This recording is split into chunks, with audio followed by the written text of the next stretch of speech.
दोस्तों गज़ा और फ़लस्तीन यानी कि दोनों एक ही इलाके का नाम कहा जाता है। और इसके अलावा जो हमास है वो गज़ा की जो एक तंजीम है जिसको पूरी दुनिया दहशतगर्द तंजीम कहती है, और इसने जो है इसराइल के ऊपर अटैक किया 7 अक्टूबर को, और तब से लेकर अब तक तकरीबन 14 रोज़ मुकम्मल होने को आए हैं। और अब तक जो हमास का जो इंफ्रास्ट्रक्चर है, यहाँ गज़ा का हम इंफ्रास्ट्रक्चर की बात करें तो वो मुकम्मल तौर पर तबाह होकर रह गया है। कुछ तस्वीर आप लोगों के सामने शेयर कर रहा हूँ जिससे आप देख के अंदाज़ा लगा सकते हैं कि इस वक्त गज़ा जो है मुकम्मल तौर पर तबाह हो चुका है। वहाँ पे जो उनका सबसे कदीमी मस्जिद है, सबसे कदीमी चर्च है, इसके अलावा वहाँ पे काफ़ी सारे जो हॉस्पिटल्स हैं वो भी मुकम्मल तौर पे तबाह हो चुके हैं।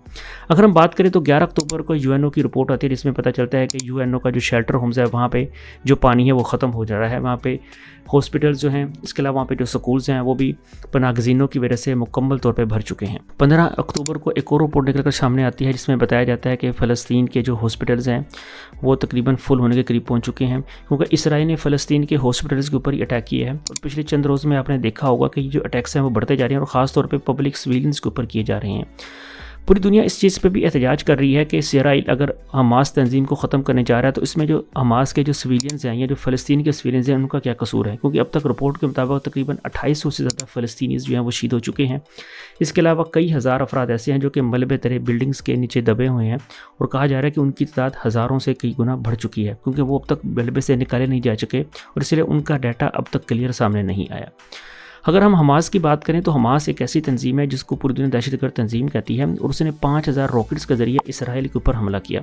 अब इसराइल इस चीज़ से भी परेशान है कि उसको इस चीज़ की खबर क्यों ना हुई कि जो हमास है वो 5000 रॉकेट से हमला करने वाला है, क्योंकि इसके बारे में काफ़ी सारी इंटेलिजेंस रिपोर्ट्स मंजर पर आ रही थी कि हमास जो है बहुत बड़ी तादाद में असला जमा कर रहा है और वो इसराइल के ऊपर हमला करने वाला है। और अब तो ये भी खबरें आ रही हैं कि अमेरिका ने भी इसराइल को इस चीज़ के बारे में बताया था कि हमास बड़ी बड़ी तादाद में जो है वो हमला करने वाला है। कि यूएनओ की रिपोर्ट के मुताबिक जिसमें बताया जाता है कि गज़ा के अंदर जो है बिजली, पानी, इसके अलावा वहाँ पे जो है गैस की सहूलत, इंटरनेट की सहूलत, ये बिल्कुल ख़त्म होने के करीब पहुँच चुकी है। आप यूँ समझिए कि ख़त्म ही हो चुकी है।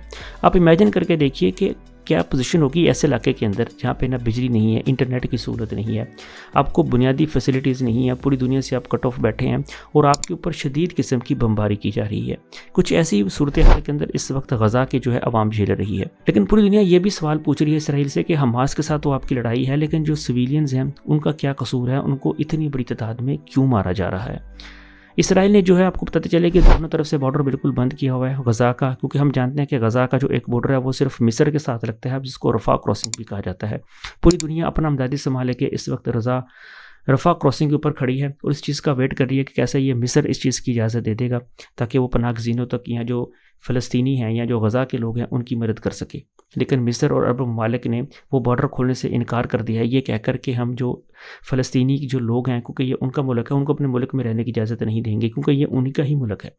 अब ये बात एक छोटी सी जगह के ऊपर लेकर है। गज़ा की पट्टी जो स्क्रीन पे आप देख भी सकते हैं, ये बिल्कुल इंडियन शहर दिल्ली के मुकाबले में कंपैरिजन करें तो बहुत छोटी सी जगह बनती है।